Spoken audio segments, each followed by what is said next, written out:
আজকে আমরা Evelyn গ্লেনের the sound of মিউজিকের ইভলিন গ্লেনি আমরা শিখব listening to sound without hearing.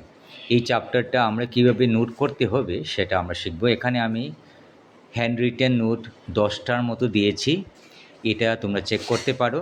এখানে তোমরা স্ক্রিনশট নিতে পারো, এখানে পজ করে তোমরা লিখতে পারো, কিন্তু লেখার আগে কীভাবে লিখতে হয় সব নোটগুলো এখানে দেওয়া আছে। কিভাবে লিখতে হয় কপির মধ্যে, এটা কিভাবে লিখবো আমরা দেখব, ঠিক আছে? তো এই কপি লিখতে গেলে প্রথমে কপিটা নেবে, প্রথমে 10টা নোট তোমরা পজ করে সেটাকে তোমরা স্ক্রিনশট মেরে দেবে। পুরো নোটটা লেখার আগে তোমরা কীভাবে করতে হবে এটাকে আমরা দেখব, ঠিক আছে? এখন আমরা দেখছি যে কিভাবে এটা করতে হয়। তো প্রথম কুয়েশনটা যেভাবে আমরা লিখব সেটা হচ্ছে হু অ্যাডভাইস ইভলিন প্যারেন্টস। এখানে দেখা আছে 1 নম্বর, দেখো, who advise Evelyn parents to take her to a specialist and why. কে ইভলিনের মাতা পিতাকে ইভলিনকে একজন স্পেশালিস্ট মানে বিশেষজ্ঞের কাছে নিজের পরামর্শ দিয়েছিল এবং কেন দিয়েছিল। এটার আনসার দেখার আগে আমরা ডাইন দিকের ভোকাব, যেখানে তোমরা ভোকাবুলারি লিখবে, এই জিনিসটা তোমরা যখন নোট করবে তো নোটের মধ্যে এই জিনিসটা তোমরা ডাইন দিকে লিখবে। এটা কিন্তু পরীক্ষার সময় দিতে হবে না, শুধু মুখস্থ করা বা নোটটা বোঝার জন্য এভাবে লিখতে হয়। অ্যাডভাইস মানে পরামর্শ দেওয়া হয়েছে। কাকে দেওয়া হয়েছে? প্যারেন্টস, মাতা পিতাকে পরামর্শ দেওয়া হয়েছে। কাকে দেখানোর জন্য দেওয়া হয়েছে? এভলিনকে স্পেশালিস্টের বিশেষজ্ঞের নিকট দেখানোর জন্য বলা হয়েছে। কে সেই অ্যাডভাইসটা দিয়েছিল? স্কুলের হেড মিস্ট্রেস মানে প্রধান শিক্ষিকা সেই অ্যাডভাইসটা এভলিনের প্যারেন্টসকে দিয়েছিল, ঠিক আছে? কেন দিয়েছিল?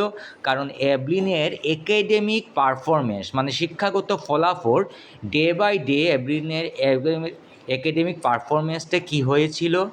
ডিটেরিওরেটিং। এই জিনিসটা অবনতশীল, ডে বাই ডে তার শিক্ষাগত ফলাফলটা একাডেমিক পারফরমেন্সটা ডিটেরিওরেটিং হয়েছিল। সেই জন্য স্কুলের প্রধান শিক্ষিকা এডবিনের মাতা পিতাকে অ্যাডভাইস দিয়েছিল। এখন আমরা সেটা বুঝে গেছি, ভালোভাবে বুঝে গেছি। এখন এইভাবে তোমাদের শব্দের অর্থ একদিকে লিখতে হবে, ঠিক আছে? আর অন্যদিকে বাম দিকে সেটার আনসার তোমরা লিখলে সেটা তোমাদের মনে থাকবে। এখন আনসারটা কি একটু পরে নেই, তাহলে তোমরা বুঝতে পারবে। Evelyn school headmistress advise Evelyn parents to take her to specialist because her academic, দেখে নেই, পারফরমেন্স, এখানে দেখা আছে একাডেমিক পারফরমেন্সটা ওয়াজ ডিটেরিওরেটিং। তার একাডেমিক পারফরমেন্স ওকে ডে বাই ডে কী হয়েছিল? অবনতি ঘটেছিল। এভাবে তোমরা লিখলে এটা মুখস্থ হয়ে যাবে। আমরা 2 নম্বর কুয়েশনে যাই। আমি সব কুয়েশনগুলো বলছি না, তোমরা এভাবে নোটগুলো করবে, তোমাদের মনে থাকবে। যেহেতু 2 নম্বর কুয়েশনটু বেশি ইম্পর্ট্যান্ট, সেই জন্য আমি সেই 2 নম্বর কুয়েশনটু বুঝিয়ে বলছি, ঠিক আছে? এখন 2 নম্বর কুয়েশনটু দেখি। এই যে ডায়লগটা কে বলেছিল? এভরিথিং সাডেনলি লুক ব্ল্যাক, সব কিছু কালো অন্ধকারময় হয়ে গেছে। এটা এই ডায়লগটা বলেছিলেন এভলিন, না? তে এটা কেন বলেছিল? হোয়াই ডিড এভলিন ওকে ফিল দিস ওয়ে? এভলিন এভাবে মনোভাব কেন করেছিল? কী জন্য এভলিন বলেছিল যে তার যে ভবিষ্যৎ অন্ধকার হয়ে গিয়েছিল? এটা বোঝার জন্য আমরা ফার্স্টে কোন দিকে যাব? আমরা প্রথমে যাব আমাদের ভোকাবুলারি। এভাবে তোমরা বক্স করে নেবে। আবার বলছি, এই বক্সটা কিন্তু পরীক্ষা লিখতে হবে না, এটা শুধু তোমাদের নোটটা হেল্প করবে, শেখার জন্য হেল্প করবে। এভরিথিং মানে সব কিছু, এভরিথিং সাডেনলি হঠাৎ, লুক দেখানো হলো ব্ল্যাক অন্ধকারময় হয়ে গেছে। এভলিনের জীবনটা অন্ধকার হয়ে গিয়েছিল। কেন? এভলিন ফেল্ট অনুভূতি করেছিল, ডিপ গভীর অনুভূতি করেছিল। কি অনুভূতি করেছিল? যখন সে শুনলো, তাই কানে শুনে না, তখন সে কি হয়ে গেল? Despair and হপলেস। এই জিনিসটা মনে রাখবাই। এভলিন হতাশা এবং নিরাশায় ভুগেছিল। হিয়ারিং, যখন শ্রবণ শক্তিটা কীভাবে গিয়েছিল? Several hearing severely impaired, very important. তার যে কানের শোনার শ্রবণ শক্তিটা সিভিয়ারলি ইম্পেয়ার্ড হয়েছিল, মারাত্মকভাবে ক্ষতিগ্রস্ত। ইম্পেয়ার্ড মানে ক্ষতিগ্রস্ত হয়েছিল। এই ক্ষতিগ্রস্তটা কেন হয়েছিল? সাডেনলি হয়েছিল না ধীরে ধীরে হয়েছিল? এই যে কানের ক্ষতিগ্রস্ততা, কানের নার্ভটা কীভাবে ড্যামেজ হয়েছিল এখানে লেখা আছে। গ্র্যাজুয়াল নার্ভ ড্যামেজ, নার্ভটা কীভাবে ধীরে ধীরে স্নায়ুর ক্ষতি হয়েছিল, কানের যে স্নায়ুটা ধীরে ধীরে ক্ষতি হয়েছিল, সেজন্য এভলিনের শোনার শ্রবণ শক্তিটা একটু, শ্রবণ শক্তি শুনতে, তাই কথা শুনতে অসুবিধা হয়েছিল। শি শুড বি ফিটেড, এখন তাকে বলা হয়েছিল, বিশেষজ্ঞরা বলেছিলেন যে she should be fitted with hearing AIDS, বিশেষজ্ঞরা বলেছিল তার কানে শোনার জন্য যন্ত্র লাগানো উচিত।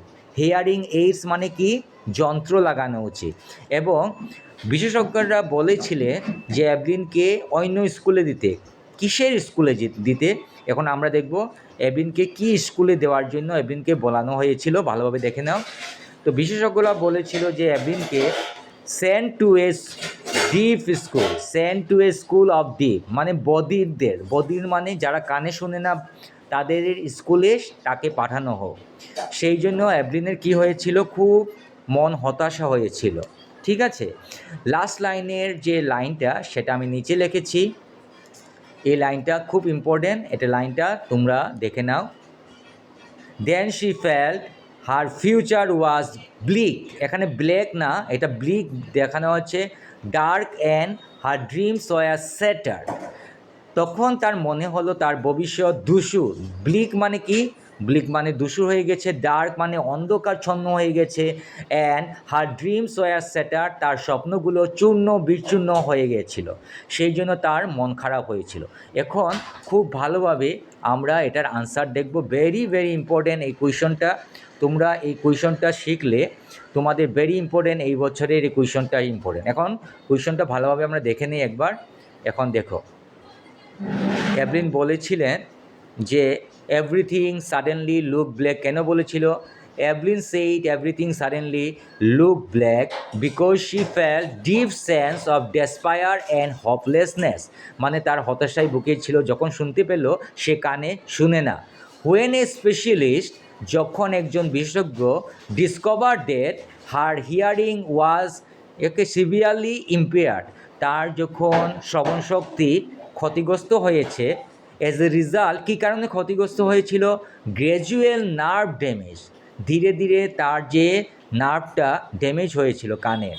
অ্যান্ড ওয়াজ অ্যাডভাইস, এই যে বিশেষজ্ঞ তাদের মা বাবাকে অ্যাডভাইস করেছিল that she should be fitted with hearing AIDS, hearing যন্ত্রপাতি, কানের যন্ত্রপাতি লাগানো উচিত, and send to a school, একটা অন্য স্কুলে দিতে, ফর দ্য ডিফ, বধিরদের স্কুলে, যারা কানে শুনে না সে সমস্ত বাচ্চাদের স্কুলে তাদেরকে ভর্তি করার জন্য বলা হয়েছিল।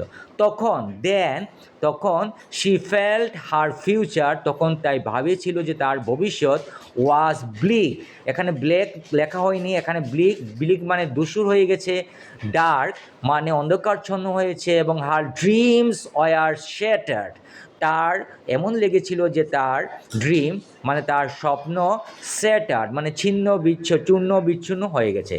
এভাবে প্রত্যেক কোয়েশনের আনসারটা তোমরা বাম দিকে লিখবে, তার শব্দের অর্থ লাইন বাই লাইন, বড় লাইনটার শব্দের অর্থটা ডাইন দিকে লিখলে তোমাদের মনে থাকবে। ঠিক আছে, এভাবে তোমাদের 10টা কোয়েশনের আনসার তোমরা লিখে নিও। ঠিক আছে।